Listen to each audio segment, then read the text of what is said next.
Uh, Hello, welcome back to my channel TechHead. Thanks for the support. Thanks for the support of the my last video, last video of mathematics. So I'm today thinking of to get back into time history. Our learning outcomes would be cartography and other sources of history, sources for studying medieval Indian history, major political and economic developments in India, new social and political groups, major religious development in India. History or the study of the past can be divided into three periods for its better understanding: ancient, medieval, and modern. These periods tend to overlap. In the previous class of 6, you learned about the ancient Indian history, and in this class, you'll learn about the medieval Indian history. Let's get started. Each period covers many centuries. The medieval period in India covers about 1,000 years, from 8th to 18th century CE. CE means Christ era. This period witnessed many certain developments that makes it unique. You can say different from the ancient history period. The medieval period of India can be subdivided into two phases.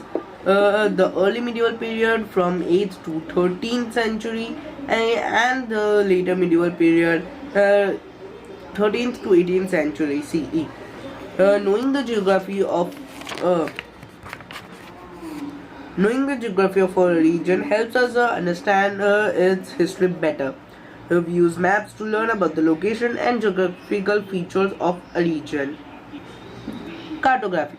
Cartography is the art or skill of drawing or making the maps. And the person who makes or draws maps is referred to as cartographer.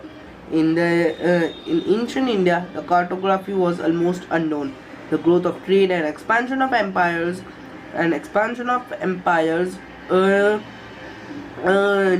created the need for accurate maps. The Arabs and the Europeans developed cartography. As they traveled long distances across the land and sea, contact of Europeans or Arabs with India introduced cartography in India. When historians and scholars study information from the maps, texts, and documents of the past, they need to remember the historical backgrounds in which the information was produced. The names may have changed over the names of certain places, or the location of certain rivers may have changed over time, in which historians must research while working. For example, the kingdom of Kalinga, which consisted the parts of modern-day Odisha in India, no longer exists. Historians and their sources. Historians use different kinds of sources to study the past. During the medieval period, the number of texts and records increased because paper became more common and cheaper. The texts written during the medieval period are preserved in archives and libraries. Archives is a place where the historical records and documents are stored. These include a variety of material such as royal orders, treaties between two kingdoms, records of land revenue and land grants, petitions, holy texts, and chronicles of kings. Since there was no printing press in medieval India, all manuscripts were copied by hand by the scribes. Scribes were people who were employed to keep records. They made copies of the original documents. Scribes often made changes while copying the documents. These changes grew over the centuries. The manuscripts of the same text would vary from one another. When the original document can't be found by historians, they have to consult the hand-copied. There are two who consult handwritten copies for information. As a result, they have to read many copies of the same manuscript in order to guess what the author had originally written. Changes occur in language and meanings of various words. Historical records were written in a number of languages such as Sanskrit, Persian, Urdu, and various regional languages depending on the region. Though the roots remain the same, the grammar, vocabulary, and meanings of certain words change over a period of time. For example, modern Persian is quite different from medieval period Persian. Let's take the example of the term Hindustan. The term signifies that it is the land of the Hindus, meaning not people of a particular community but people living in this part of the South Asia beyond the Hindu Kush mountains. The word Hindu is derived from Sindhu, which is another name from a fall river Indus. The word indicated people living on the banks of the river Sindhu. When in 13th century, Minhaj Siraj, a historian court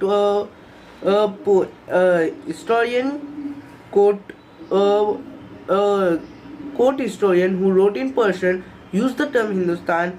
He meant the areas of Punjab, Haryana, and the land between the rivers Ganga and Yamuna. He used the term in a political sense for the lands under the control of the Delhi Sultanate. Even in later medieval period, the term did not include South India. In the 16th century, Babur used this term to define the geography, flora, fauna, etc. of the subcontinent and its people. At different points in history, the term Hindustan signified a country with borders different from present-day India. Sources for studying medieval Indian history. The historical sources for studying the medieval period can be divided into archaeological and literary sources. Larger amounts of material records have been found of the medieval period in India in comparison to records of the ancient period. Like I said, the paper was cheaper and common. The medieval period would have more records than ancient period. Archaeological sources include temples, palaces, mosques, forts, tombs, remains of the dwellings of ordinary people, coins, paintings, tools and weapons, inscriptions, and various other artifacts of this period. They give us an idea of the political, economic, and social history of that time. During this period, a large number of monuments were built. Many rulers, particularly in South India, encouraged temple building, like the Cholas. Under the Sultanate rulers and the Mughals, a number of mosques and mausoleums were built. Mausoleums means special buildings made to hold the dead body of an important person or dead bodies of family. These monuments tell us about the engineering and architectural expertise of those times, the skill of the artists and the rulers who built these monuments. Inscriptions and edicts record things like royal orders, proclamations, gifts to temples and priests, achievements of kings, and genealogical lists. Inscriptions have been found on copper plates, temple walls, and various monuments. The Chola kings left a large number of inscriptions on the walls of the temples. Coins were issued by almost all the rulers. These coins were made of different metals. They often had the name or title of the ruler who issued the coin and the date of the issue. Some coins may even have dynastic emblem on them.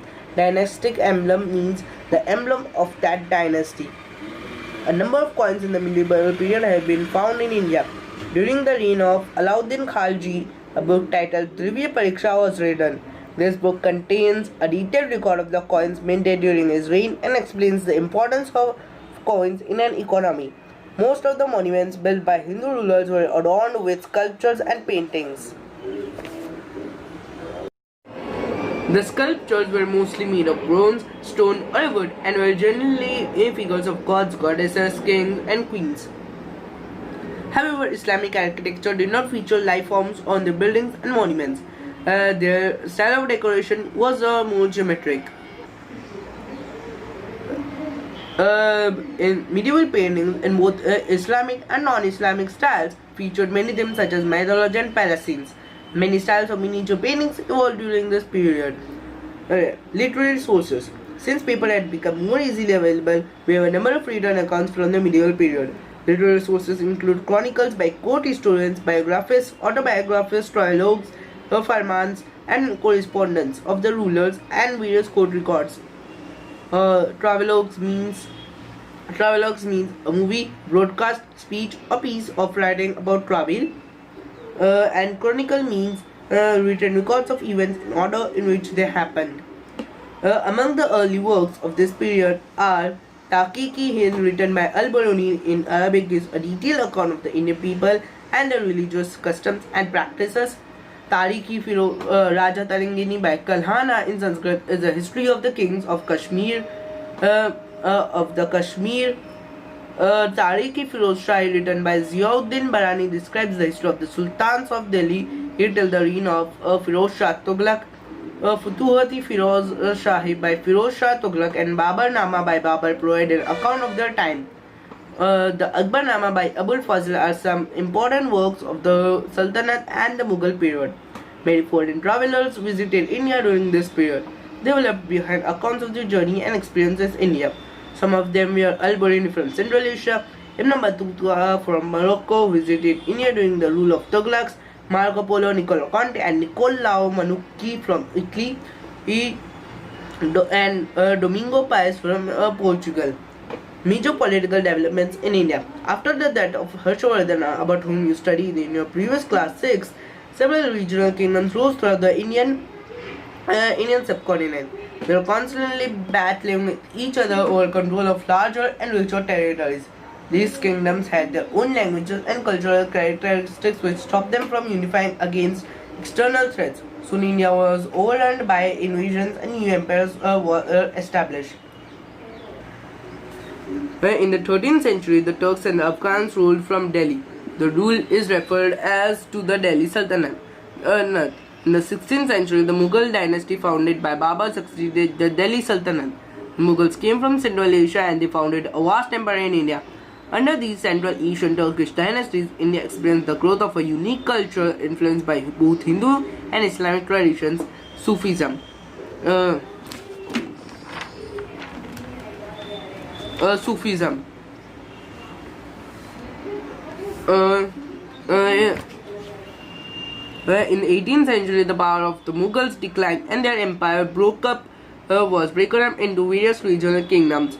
Towards the end of the 15th century, European companies started arriving in India in order to develop trade ties with it. The Portuguese were first, second French, third Dutch, and fourth, fifth they were other European nations. By the 17th century, however, the French and the English emerged as the main rival companies to rule in India. By the mid 18th century, the English emerged victorious and ruled India till the 20th century. And in 1947, India gained its independence. Major economic developments. During the medieval period, there was a great influx of people in India. This was because the country was politically unstable, had immense wealth, and held many opportunities for trade. New social and political groups. With the rise of the new regional kingdoms, many new social groups emerged. Some like Rajputs, Sikhs, Marathas, Jats, and Ahoms were politically powerful. The rise of the regional kingdoms was marked by the expansion of agriculture. This expansion caused significant economic and social differences among the peasants. It means that the higher agriculture, the higher significance in economic and sociality. Some acquired more land, some kept cattle, while some combined artistic work with their agricultural work. As differences emerged in society, new groups of people also came up. Kayasthas and Vaidyas are examples of people belonging to the new subclasses. These people were not a part of original Varna system. The Varna system, as you know, is the Brahmins were highest, the Kshatriyas were lower than the trading people, and then the Shudras. It was the profession that determined their castes. Kayasthas were a caste of scribes and secretaries who became powerful during this period. Major religious developments. During the early medieval period, there was a rise in the spread of Hinduism. The temples were strengthened by gifts of lands from the kings. In return, the Brahmins legitimized their kingship. The Brahmins continued to follow traditional rituals and caste rules. Movements like Bhakti also aided the spread of Hinduism. During this period, Islam also became an important religion in India. Islam was first brought to India by the Arab traders Later, with the arrival of the Turks, and the Afghans, and the Mughals, the religion of Islam gained prosperity. Prosperity. The interaction of the Muslim world with Hinduism and Buddhism gave rise to the new faith called Sufism. Bhakti.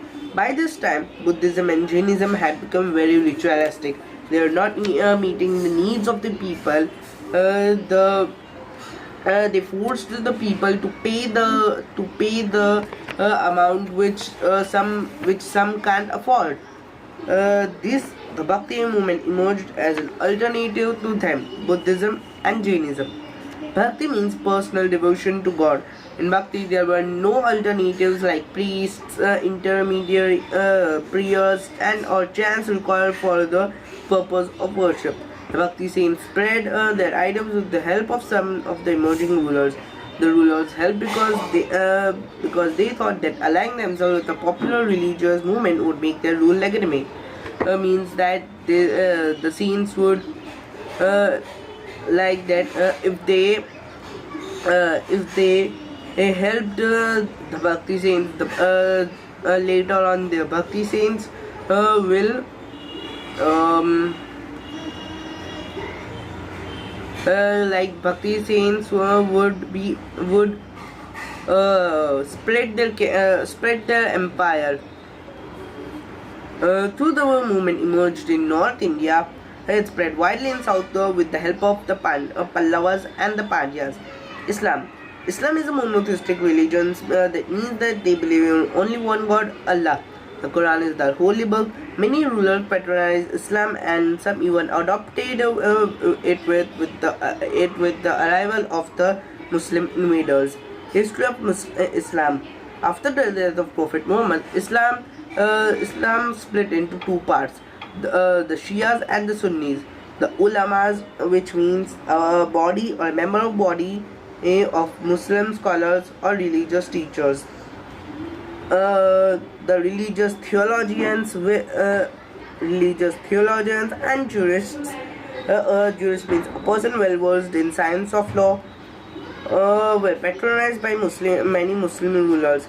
There were four schools of Islamic law: the Hanafi school, the Hanafi, Shafi, Maliki, and Hanbali school. Sufism. Around the 8th century, Sufism rose in the Muslim world. It took certain ideas from the Hinduism and Buddhism. Sufism was a monotheistic faith and preached of quality and brotherhood. So Sufi saints brought the faith to India during the Turkish invasions. It was essentially Islamic in character, just like Bhaktism was basically Hindu in character. Both emerged as a response to the orthodox elements in religion. Both preached similar concepts of equality and brotherhood. They became popular with the masses because their ideas were taught in local and regional languages. Chapter over. Please subscribe, comment, like, and share, and bye bye.